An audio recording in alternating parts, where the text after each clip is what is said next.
주님께서 여러분과 함께 루카가 전한 거룩한 복음입니다.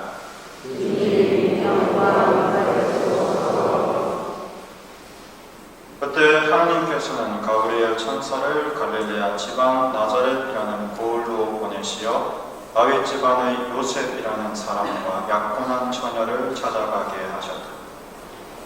그 처녀의 이름은 마리아였다. 천사가 마리아의 집으로 들어가 말하였다. 은총이 가득한 이여 기뻐하여 주님께서 너와 함께 계시다. 이 말에 마리아는 몹시 놀랐다. 그리고 이 인사말이 무슨 뜻인가 하고 곰곰이 생각하였다. 천사가 다시 마리아에게 말하였다. 두려워하지 마라 마리아야. 너는 하나님의 총애를 받았다. 보라, 이제 너가 잉태하여 아들을 낳을 터이니 그 이름을 예수라 하여라. 그분께서는 큰 인물이 되시고 지극히 높으신 분의 아드님이라 불리실 것이다. 주 하나님께서 그분의 조상 다윗의 왕좌를 그분께 주시어 그분께서 야곱 집안을 영원히 다스리시니 그분의 나라는 끝이 없을 것이다.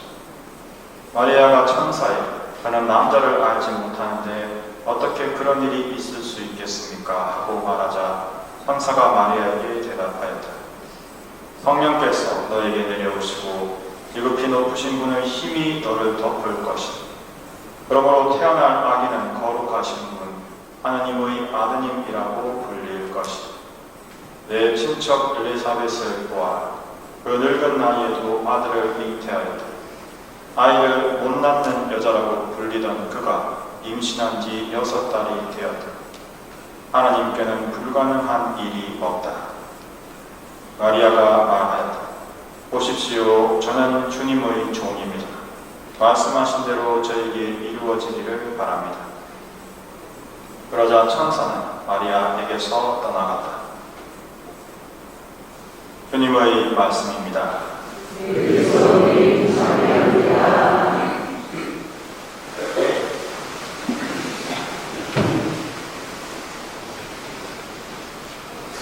오늘 우리는 대림 제4주일을 맞이하고 있습니다. 곧 오늘 밤에 성탄, 밤미사로 예수님의 성탄을 기념하게 됩니다.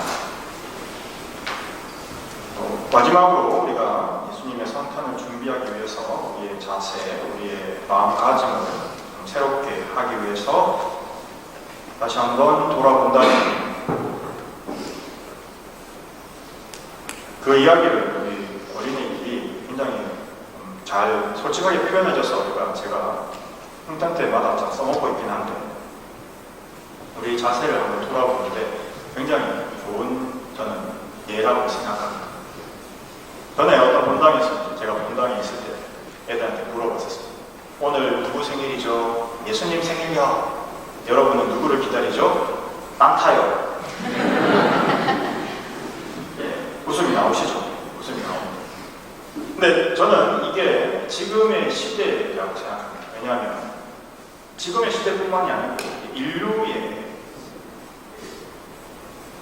원죄, 결국 예수님 하나님의 흔적을 지우고 자신, 인간의 이름을 새기려고 했던 바로 그거죠. 태초에 아담과 하와가 지었던 하나님처럼 되고 싶어서 선악과를 따먹었던 그것을 다시 한번 상기시켜 줍니다.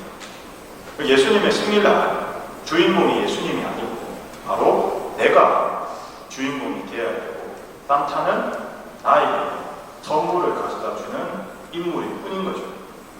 따라서 성탄을 맞이하면서 예수님이 주인공이 아니라 내가 주인공이 되는 것이 우리 원죄 결과라고 말할 수 있습니다. 따라서 그런 분위기를, 그런 문화를 만들려고 하는 인간의 욕망은 지극히 당연한 거라고 말할 수 있죠. 따라서 그런 모습을 가진 인간이 과연 어떤 존재냐? 하나님의 것을 훔치려고 하나님의 것을 감히 내 것이냐 주장했던 인간은 결국 본능과 이기심, 자기 욕망의 지배를 받는 짐승만도 못한 존재가 되었고, 하나님을 찬미하고 하나님을 이해하고 하나님께서 이 세상에서 이루고자 하셨던 그 의지와 뜻을 알아듣고 그것을 실천해야 되는 지성을 마다하고 자신의 욕망과 본능을 채우고자 했던 인간의 위치는 짐승으로 떨어진 것. 따라서 예수님께서는 바로 그 짐승의 집인 외양간, 짐승의 집인 마구간에서 태어나시는, 그것도 모자라서 짐승의 밥통인 우유에 누우십니다. 자, 그러면 그런 우리가 생일을 맞이하시는 예수님께 선물을 받는 위치에 있습니까? 아니면 선물을 드려야 하는 위치에 있겠습니까? 당연히 생일 선물은 생일이신 분이 받으시는 거죠. 그러면 감히 제가 여러분께 여쭙겠습니다. 예수님 생일 선물로 뭘 준비하셨습니까?